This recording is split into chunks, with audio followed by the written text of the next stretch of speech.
Hello there and welcome to the living room of the dollhouse for another reading from The Secret Language of Birthdays by Gary Goldschneider and you Stelfers for April 26th, the day of the cultivator. That's right. And here at the top of the page is a visual representational image of the day of the cultivator. We have what appears to be, what is it? Focus. It's a wheelbarrow and a giant pumpkin. That's right. Hey, does that speak to the day of the cultivator? It very well may. All right. A lot of times these visual representational images are rather enigmatic. They don't seem to line up with the title, let alone what's going on the page in front of us. But hey, maybe today, maybe today. That said, not altogether all too important. The representational image there, just like folks to know what's on the page here in front of me. What is important is it's someone's birthday. That's right. So if April 26th is your birthday, I just want to say happy birthday. But if this video finds you late, I don't know, days, weeks, months, whatever the case may be, I just want to say I hope you had a happy birthday in that instance. That said, a lot of times folks come in to celebrate the day or they're just curious about the day in general. And if that's the case, hey, I just want to say hello, welcome, and I hope you enjoy yourself.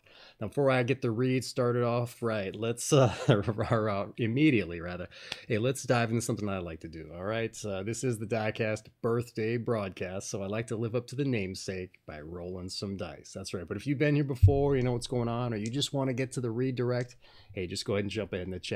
No big deal. I'll be rolling dice because I do so, more importantly, for synchronicity's sake. And here I rolled us a 1 and a 1 for a 2. Snake eyes. That don't come up very often.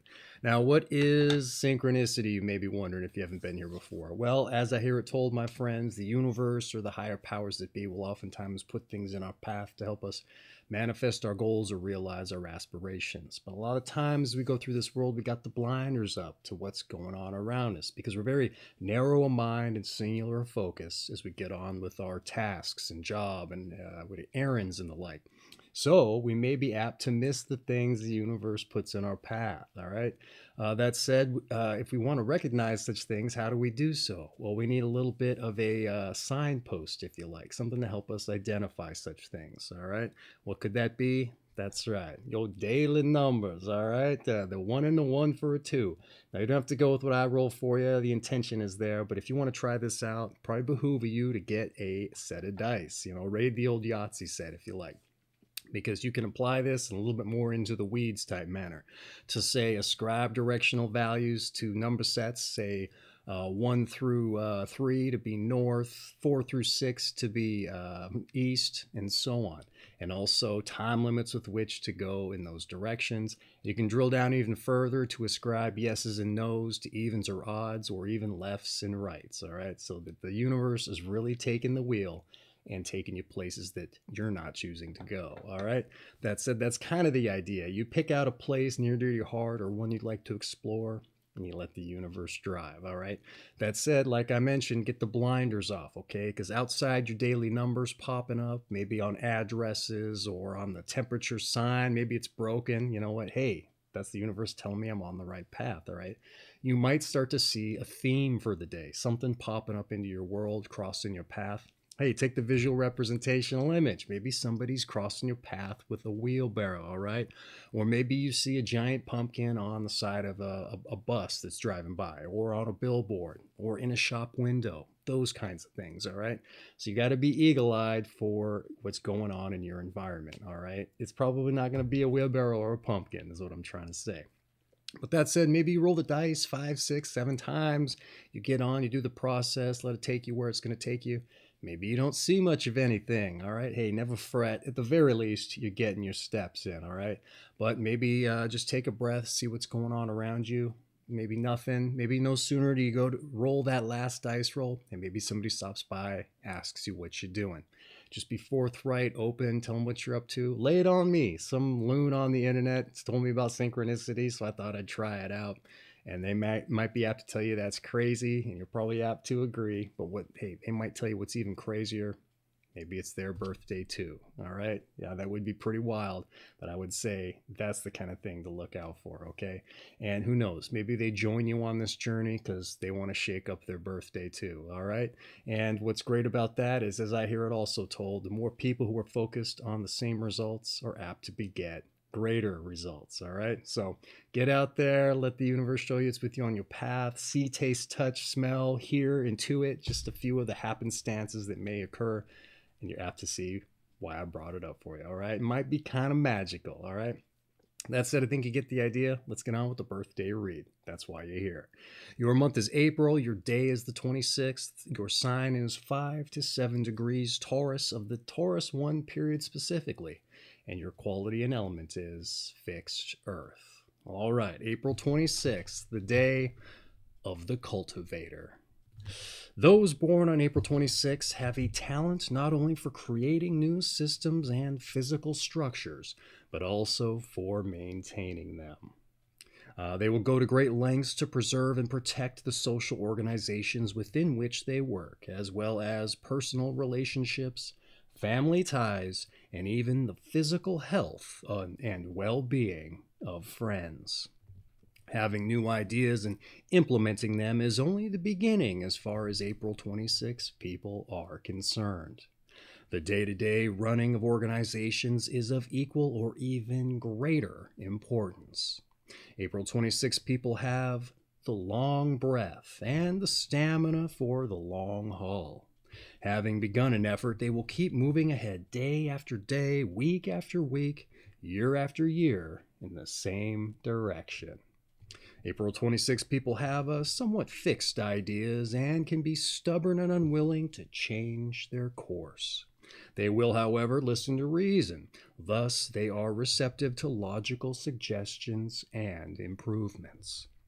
But if the advice given is to abandon a proposition altogether, it may fall on deaf ears. And those born on this day have an overwhelming desire to serve. And although maintenance is not always the most interesting work, it is nevertheless essential. And if an April 26 person is put in charge of an office or department within a business, there will be few complaints about efficiency and or service. And those born on this day can actually be quite ruthless in their desire to keep things rolling along smoothly. But though they may at times be accused of insensitivity, they will generally be perceived as fair. Many born on this day could perhaps envision themselves as gardeners or shepherds, nurturing and minding that things go well. And they like to have fun doing it too, and enjoy a laugh with coworkers. Strangely enough, although April 26 people generally feel they have the best interests of society at heart, they are hardly beholden to its mores, particularly those which they are at odds. Essentially pragmatic, those born on this day believe that if they continue to perfect themselves, all else will fall into place. Because of their extreme dedication to the cause they are preserving or protecting, April 26 people can be quite lonely. Not highly individualistic in thought, they can be hard on those they consider odd or unusual, particularly their children or their relatives. According to their Procrustean model, everything and everyone has to be cut to the right shape and the right size. And although pragmatic, those born on this day can wax philosophical when the occasion arises. And they do not need much encouragement to slowly and painstakingly spell out their philosophy of life, which generally sounds conservative, but in rare cases, even bigoted. And April 26 people can usually be found on the side of law and order and the preservation of existing societal standards. But again, only those they deem reasonable. And those born on this day are first to prune the dead wood of bureaucracy and take pleasure in the removal of unnecessary rules and regulations. All right, a particularly interesting birthday breakdown today, I would say, all right, for a whole host of different reasons, some of which we're going to get to right now, all right? I like to provide a little bit of a commentary on what we just read, maybe make associations with days previous, the period writ large, and just things I found interesting. So let's dive into it here. April 26th, the day of the cultivator. You're said to have a talent for creating new systems and not only the infrastructure necessary for keeping them in good standing, but also in taking care of people integral to the process. The likes of which is also said to carry over to the same social paradigms and relationships in your life. All right. A dramatic swing compared to those born yesterday. All right. They had a personality that was little to no concern for such things. Going after their job and their career, that was kind of the primary focus. The family and social life, it was almost an inconvenience to them. All right. And so it's very interesting. There's such a drastic contrast in that regard, considering such dramatic swings are usually gradual and not sudden like this. But it has come up once in a while. But that's something I take note of when I see it. Having said that, for the most part, this nurturing concern for others is the most striking difference here. Otherwise, you both serve as the horns of the bull leading into the Taurus personality, I would say. Which showcases a stamina for the long haul that they mentioned for you specifically, and which allows you to persevere in your endeavors with a stubborn yet pragmatic resolve. And to say that you can be swayed from your fortified positions, providing that the logic is just. All right. But as the reading also claims, you could be otherwise ruthless in your desire to move things forward. Even if you come off in an insensitive manner, they said. I would argue, however, you are much more idealistic than the 25ers I mentioned, all right, which is ironic for reasons that we'll get here to shortly. But the reading claims that you may be at odds with societal conventions despite wanting the best for as much. So perhaps there's a bit of this optimistic things will fall into place if you continue to perfect yourself dynamic. But it's kind of projected out into the world, I would say. But in the same seeming oxymoronic breath, the reading claims you may not be very individualistic in thought, have or appreciate those that you find unusual. So there's a seeming conflict there if you do in fact have this personal Procrustean standard that they mention. So it's the kind of standard breaking individuals who keep society advancing forward in a dynamic fashion that's ostensibly for the better. All right, so it's very interesting that this conflict seems to exist here. Also ironic considering removing unnecessary bureaucracy. That's what you're said to take pleasure in almost. And that's a dynamic mindset, I would argue, all right? So it's a day filled with a variety of very interesting conflicts, to be sure.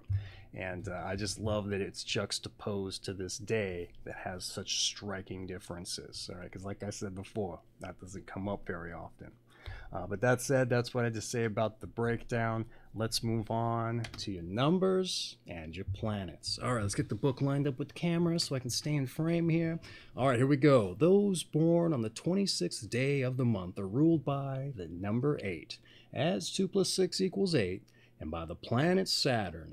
And since Saturn carries a strong feeling of responsibility and an accompanying tendency to caution, limitation, and fatalism, the conservative tendencies of April 26 people are marked, and those ruled by the number 8 build their lives and their careers slowly and carefully.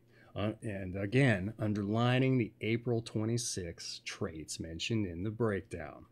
And although they may be quite warm-hearted, number 8 people often display a Saturnian or cold exterior. They may experience difficulties and disappointments in love because of the connection between Saturn and Venus, the ruler of Taurus. All right. Not the most personalized numbers and planets here today, but they did kind of get into the weeds a little bit with the conflict there. So they did have to do a little bit of work for you. I only make mention of that because sometimes they'll really personalize it and tailor it to fit folks. Other times not. It's just kind of a copy-paste job. Here it's a little bit of both, all right? That said, let's get back into the breakdown, see if I can add anything of note here. The number 8 in the constrictive, otherwise conservative planet Saturn. for feelings of responsibility, caution, limitation, and fatalism, they said, all right, or ideas concerning fate. Also qualities, I'd say, that pop up in the breakdown in no small part. But interestingly, not nearly as seemingly conservative as yesterday, okay? Despite them being ruled by the planet Neptune, one of, if not the most idealistic planets. All right, so that's a striking anomaly for them that they weren't very individual or idealistic. All right, I would say you're more idealistic than them, and so I brought that up in the breakdown notes to say this is very suspicious. All right, because today would be one of the days I wouldn't think that idealism would pop in. But you're even more so than the most idealistic, idealistic individual. I keep wanting to say individualistic, idealistic. That said, Venus, with its promotion of harmony, beauty, and love, rules Taurus. And I'd argue it propagates a good deal of this optimistic, grounded, and nurturing side that's mentioned being part and parcel with your nature. All right, the warm heart and the cold exterior they mentioned of Saturn, that's pretty part and parcel when Saturn comes up and is being relayed as a planet. But more notably in my mind is this mention of the Venus-Saturn connection causing problems, all right, with the love dynamic specifically in the numbers and planets. But I'd argue it's the same said conflict leading to perspectives that seem at odds in the latter part of the breakdown. But if you believe in seeking perfection, allows things to fall into its proper place, I would say this is the perfect juxtaposition to arrive at. Balanced outcomes and realizations. I mean, why you're more idealistic than a 25er, though, who's to say, all right? I don't know. Neptune and Venus, maybe they're at loggerheads too. I don't know. But I don't want to focus too much on them. It's your birthday, but I just wanted to show and bring them into the fore to show you there's such a contrast. So you're definitely, flipping things a little bit. So very interesting again. So there's one of the whole host of reasons I mentioned. So that said, that's been your numbers and your planets. Let's move on to your tarot. That's right, one of the more eclectic of the New Age metaphysical ideologies. But it's here in the book. Sometimes it serves as a metaphor for the birthday breakdown of the personality, and it's interesting to see when that happens because they don't just pick the most ideal card. It's a cyclical type deal. But once we figure that out, hey, we can just leave it here in the book and move on, right? So I make mention of that because sometimes folks in the comments say even bringing up tarot is blasphemous. So hey, no, it's just here for fun and for free. Let's see what it has to say, and then move on. All right, let's see if it lines up. Here we go. The 8th card of the major arcana is Strength or Courage, which depicts a graceful queen taming a furious lion. The queen symbolizes the female magician who can master rebellious energies and stands for moral as well as physical strength. This card's positive attributes include charisma and determination to succeed. But the negative qualities include complacency and a misuse of power. All right. Total copy-paste job here for you today. They didn't even button it with how it relates or what to look out for. Let's see if I can pick up a little bit of the slack here. Strength or courage. The female magician mastering rebellious natures while standing for moral and physical strength. All right. Perhaps your dogged pursuit of your endeavors from a positive position and your pragmatic resolve, I would say. Not much was said in the way of charisma for you in the breakdown outside of a fair concern for your methods to keep things rolling and advancing forward, and openness to having fun with coworkers while ensuring things go well. And this is important to mention because it doesn't always apply this way. In the past few days, not really in the mix as it happens. So it's nice that this is in here also. But I would argue that must be baked in if the charisma has to be baked in if that's a reality for you. Because a lot of times they won't make mention of as much, all right? So I would say it must apply to some extent. No real mention of complacency or misuse of power so much in the breakdown. They mentioned the views may be bigoted in a certain way of or manner of speaking. Who's to say if that's misuse of power, but that's like the only striking negative or glaring that comes to mind in that respect. But I could definitely see both being a problem if your conflicts get the better of you. leaning into conservatism too much, with the misuse of power specifically, and states of potential indecision perhaps when it comes to complacency. So got to mind that. That said, you keep driving forward and it probably won't be a concern, all right? And based on what we read in the breakdown, you know what, it seems like you're rolling forward. A lot of times some of these birthday reads aren't very great, all right? And some folks, they are mired in the doldrums, if you like. So I bring that up to say, if this was something that you kind of encountered a lot in your life, they probably would have mentioned it, all right? And they interviewed a lot of different people for each respective birthday, and they took the common denominators from all those folks and kind of seeded it into the breakdown. So I would say in no small part, you know what, you're probably going to experience life's ups and downs, but it's largely perhaps going to line up with the breakdown. So that said, that's been the tarot. Let's move on to your health. Here we go. April 26, people generally stick to fixed patterns in their lives, and therefore their physicians and families will have a difficult time altering their habits if they fall sick. Those born on this day tend to suffer from chronic complaints, which they learn to live with. Perhaps they can be convinced that the preservation of their own bodies can be as rewarding a task as the maintenance of a business, house, or family.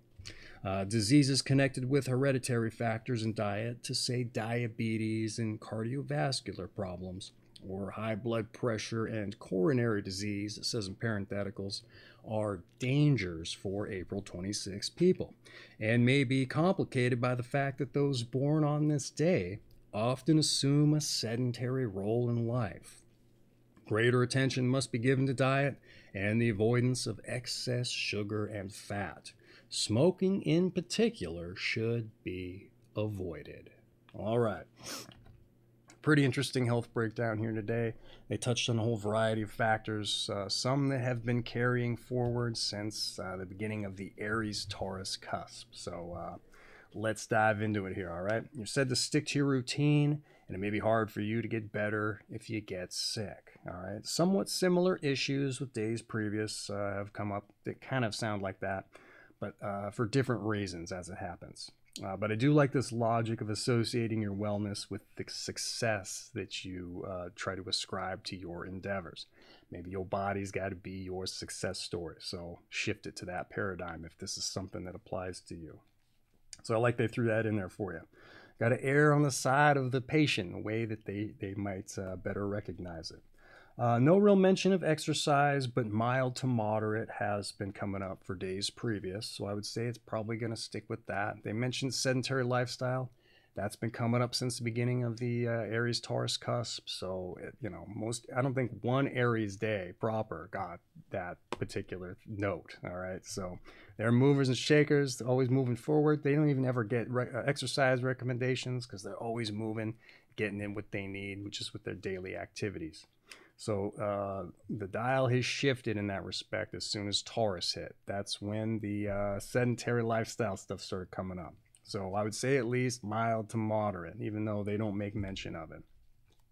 We want to stave off those hereditary factors they mentioned, all right? So what we got here? Same with avoiding sugar and fat as well as smoking. That's been coming up since the beginning of Aries-Taurus cusp. So something shifted when the bull came in. Earthy foods has been mentioned for something to incorporate into your diet as well, to say, what do you like? Fruits, vegetables, whole grains, and the like. So some and hereditary concerns, as they mentioned, that's pretty novel. I haven't seen that in some time, so maybe be mindful of this much. They wouldn't have brought it up if it wasn't something that applied. That said, is there anything else to say? The Taurus body areas, the throat, the ears, like the stationary tubes, I think is how you say it. Also, they got the thyroid and the like. So, mind the sore throats. Also, take care of your glands and the like. Clear things up. They've mentioned singing and the like for therapy or to have fun. So a lot of the stuff's focused on the throat and the palate and the like for the Taurus body areas. So mind you take care of as much, okay? That said, that's been your health. Let's move on to some advice. All right, here we go. Learn to listen. Beware of being insensitive to the wishes of others. Sometimes one must admit defeat and walk away. Just dropping things can itself be a good idea. And avoid being tactless and blunt. Examine your prejudices and try to change. All right. Quick, fast, down and dirty, in and out if you like. Now, what I had to say, I had to write in the book, so bear with me. I had to write it tiny since there's not a lot of space. Here we go. They said, learn to listen and beware of insensitivity. All right, so it may help you better realize that personal perfection that you're seeking. All right. Insensitivity to others is also a really bad look, I would say. It may also not help your endeavor move forward. Okay, what we got here? It might not help you realize the ends you're seeking because they're the folks you need to help you get there. They feel kind of that you've personally attacked them some way, or they're just not on their right foot anymore, at the very least. So it's going to slow down the process that you're so keen on moving forward most efficiently rather. So mind the insensitivity aspect here. Like I said, may not help things move smoothly. Mind you're working to avoid. What do I say here? Minding or working to avoid as much will probably benefit you, not in just how you're perceived, but also in the general morale of the project as well, I would say. All right. And they said you like to keep organizations moving in a very efficient means as well. So I would say it all leans into that. All right. I'm sure you get the idea. Here we go. They said admitting defeat and dropping things can be a good idea. All right. So losing prospects, I said, don't always get the ball down the field. Okay. Maybe certain endeavors serve as examples of what not to do. All right. There's always something to be learned. It may just be what not to do. Okay. Avoid being tactless, they said. Examine prejudice and try and change. Same with the insensitivity, I would say. It's a bad look, not helpful, maybe even detrimental to your process. You're also limiting yourself, I said, not just to new ideas and perspectives, but closing doors to potential advancement. Also, opportunities you may not realize are there. Because to say, hey, maybe there's some harebrained idea that someone has that you've been tactless to and that you shut down. Or otherwise, they might have an otherwise unconventional idea, or a play, if you like, within a sports metaphor, that gets the ball to an eccentric player. Think about, say, they pass the ball to the kicker. No one's expecting the kicker to make that 50-yard run down to the end zone, right? Because they're not the person you would pass it to. All right. If you shut the door on the person who thinks up the elaborate eccentric ideas, you may be limiting yourself. That's what I'm trying to say. But in any event, that's what I had to say about your advice. The tiny type did get me today. I stifled quite a bit, certainly at the beginning. Maybe you didn't notice, but hey, I got to be humble and modest about it. That's what happened. So hopefully you got something out of it. That said, that's been your advice. Let's move on to your meditation. All right, let's get the book back centered, stay in frame in case I got out. Here we go. Your meditation, something to think about for your birthday. The act of annihilation is passionate. What keeps us from killing each other may be mere apathy. All right, a lot longer than your typical meditation. Once again, the act of annihilation is passionate. And what keeps us from killing each other may be mere apathy. All right, hey, there you go. What does that mean? Hey, I couldn't tell you. I don't have any idea why they chose this one for you. But you know what? It's not my birthday.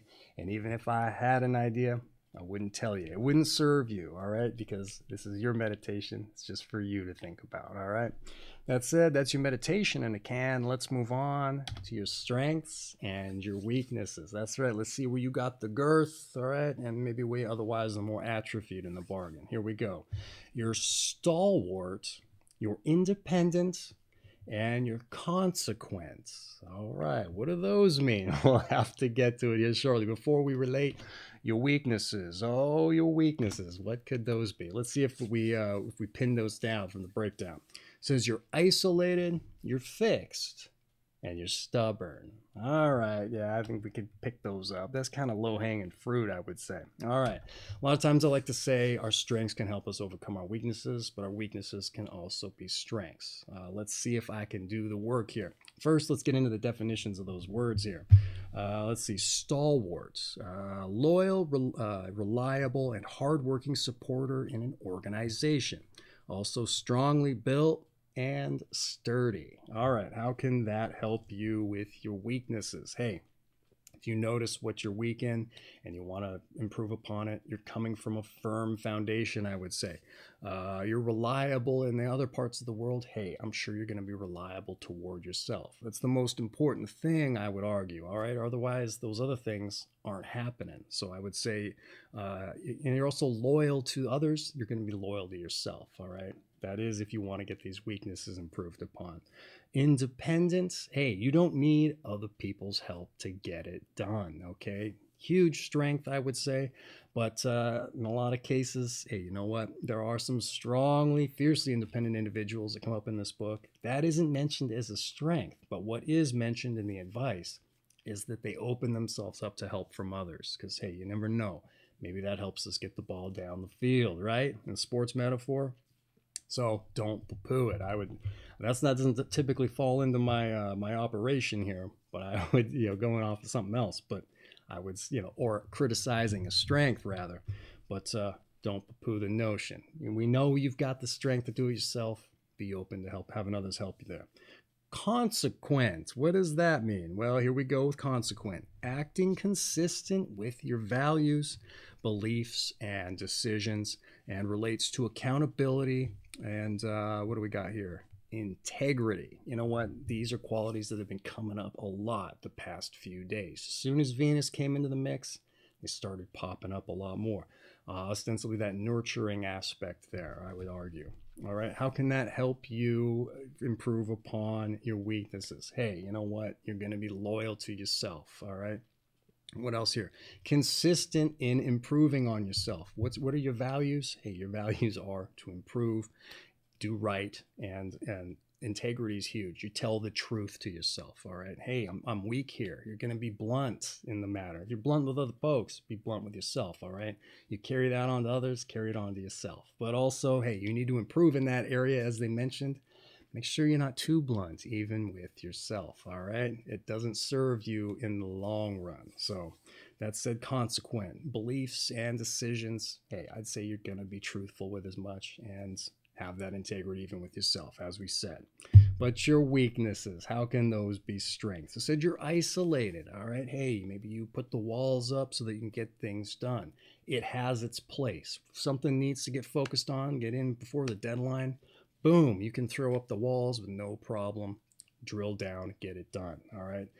But it is a weakness if we keep them up, all right, if we stay isolated. And it kind of breeds a certain kind of, shut-in mentality, if you like. And then once you do get out, it's harder to kind of open up if you were there for a prolonged period of time. Also fixed, all right, they brought it up in the health. So fixed in your routine that it's going to hurt you if you get sick, all right? Take sickness out of the equation. It might just hurt you with all the other aspects of your life too. We got to be dynamic as well in the bargain. And I know you're capable of it because dynamic came into the equation with the bureaucracy and other aspects of your life. That said, static is also good. We can't just always be dynamic, always be changing things. It's got to be a mix, I would argue. And I would say you have the capacity for the mix, for sure. Just maybe more so a little bit more fixed in the bargain. But that said, is it a weakness? For sure, all right? We're not putting the ball down the field. We're stuck at the 50-yard line or whatever that fourth down's at, right? For the more sports analogies here in the living room as it happens. All right. He also says you're stubborn, okay? This keeps coming up. I understand why they say it's a weakness, all right? Hey, you're not open to change. You're never going to come off your position on the hill. Hey, you know what? Maybe do the the assessment. Is this something that I can live with changing or giving a little bit on? Hey, you know what? It's not that big of a deal. This isn't the larger part of the project. Yeah, all right, let's let it go a little bit here. Give people what they want. Let them have more control over the process. But you know what? if you're giving in that respect, when it does come time for something that you don't want to change or you don't want to give up too much ground on because, hey, this is the crux of the project or whatever the particular issue is, that's when you can put your foot down. Hey, I gave you on this, I gave you on that. Let's keep the things on this respect, okay? And I would say you got to make sure you got the bluntness and the tactlessness down. You can maybe implement those into the bargain to make your point heard, but read the room for sure. Sometimes that doesn't work to your benefit, all right? But I would say being stubborn has its place for sure. Just don't let it get out of hand, just like everything else. And as it happens, balance is one of the key watchword themes of the book. Why it didn't come up today, I don't know, but hey, make sure you're balanced with it, I would say. All right. That said, I might have floundered a bit trying to get my point across, but my point being, hey, your strengths can help you overcome your weaknesses. Just don't throw them in the trash altogether because they're part of who you are and they can help you. At least I would argue. All right. That's up to you to figure out. So that said, your strengths and weaknesses having been conveyed, let's move on to those born on this day. And when we get on to those born on this day, something I like to do is not only see who shares your company, but look at it from the perspective of what did they do to get in the book? Because I think it's important that we're driving after and figuring out our passion and our purpose in this life. Well, too often I meet a lot of folks who don't have that in their lives. They're just rolling out of bed in the morning, hitting the alarm clock so that they can get to work on time to punch the time clock, all right? And then on the weekends, they're rallying so that they can do it all over again. That's no way to live, I would argue, all right? At least not in a fulfilling way. So I think this is the perfect opportunity to start thinking about that for ourselves. What's my passion? What's my purpose, all right? And I think that sometimes takes even more work than what's required to start chasing the passion, all right? Sometimes we can't figure it out. So if I can wish for you anything on your birthday, it's that I'm planting the seed and you start kind of thinking about it, all right? But even if you have that in your life, well then, hey, the hat that I'm not wearing is off to you in that respect. Let's just see who shares your company, okay? So let's get into it here. Those born on this day. Here we go. We start off with Marcus Aurelius, the Roman emperor, general, philosopher, and responsible for a book by the name of Meditations. We also have I.M. Pei, P-E-I. That's how it's spelled. I'm not quite sure how to pronounce it. Chinese architect. We also have David Hume, the Scottish philosopher. Ludwig Wittgenstein, or Wittgenstein, I believe, they're pronounced properly. Austrian philosopher, not Australian, Austrian, and responsible for philosophical investigations.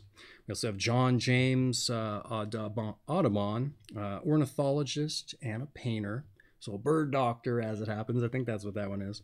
Eugene Delacroix, a French romantic painter. Ma Rainey, a blues singer and a composer. We also have Michael, perhaps. There's no A after the E. Fokine, a ballet Russi choreographer of Firebird. And we also have Charles F. Richter, a seismologist and inventor of the Richter scale for measuring earthquakes. Had to be somebody, right? That's right. Day of the Cultivator, if you like. Let's see who else is cultivating things. Carol Burnett, the TV comedian and film actress. Fanny Blankers-Cohen, Dutch Olympic 4 gold medal winning sprinter and a hurdler, mother of 2 and 30 years old, it says. Mother of 2, 30 years old. Not quite sure. But anyway, moving on. That one's a little bit ambiguous. Donna De Verona, U.S. Olympic 2 gold medal winning swimmer. Set 18 world records and co-founder of Women's Sports Foundation. Also have Bernard Malmood, a novelist of Dublin Lives, or Lives, perhaps, who's to say. Anita Loos, Hollywood scripter, gentlemen prefer blondes. I'm all over the place today. We also have, unfortunately, Rudolf Hess, a Hitler deputy and parachuted into England, imprisoned for life. Hey, they have to be born on someday, right? We also have Alfred Krupp, 19th century German industrialist. Jules Stein, MCA founder, show business executive.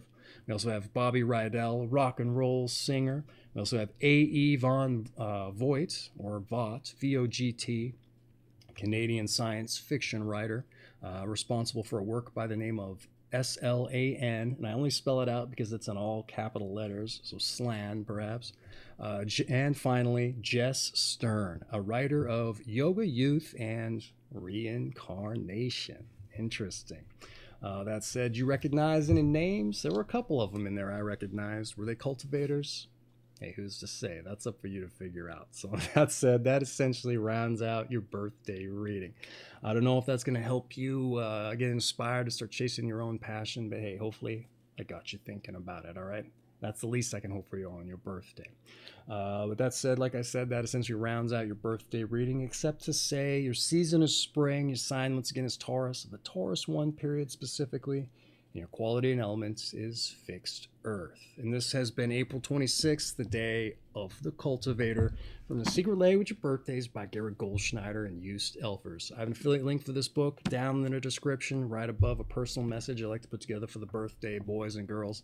This thing makes an excellent coffee table book. If you're apt to maybe start a party, try to bring those walls down, bring people in, or get folks motivated at the, the company pizza party, whatever the case may be, or your birthday celebration if you're running things.